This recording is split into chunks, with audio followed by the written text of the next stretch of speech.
কবর আমার বাবা শাহিদ আল্লাহ, দুনিয়ার কোন গুণের কারণে যদি আমার বাবা কবরে আটকা পড়ে থাকে আল্লাহ, আল্লাহ তার সন্তানাতি হয়ে আল্লাহ আমরা মাপ চাই, আল্লাহ তুমি মাফ করে দাও। ডাকিব আমরা বাবা বলিয়া, কারে ডাকিব আমরা দাদা বলিয়া, ও আল্লাহ কারে ডাকিব আমরা বাবা বলিয়া, কারে ডাকিব আমরা বাবা বলিয়া। আল্লাহ সেই বাবা নিজেরা পড়ে আমরা পড়াইছে আল্লাহ, আল্লাহ আজকে সেই বাবা অন্ধকার কবরে আল্লাহ, আল্লাহ তুমি আমার আপনার কবরটা জান্নাতের বাগান বানায় দাও।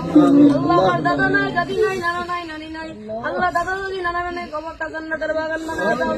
আল্লাহ তারা তো দুয়ার আসে বসে থাকে রে আল্লাহ, আল্লাহ তারা দুনিয়া আওলাদ পাঠাইছে, আল্লাহ তারা তো আজকে অন্ধকার কবরে, তারা আওলাদের কাছে আল্লাহ সাহায্য চাই।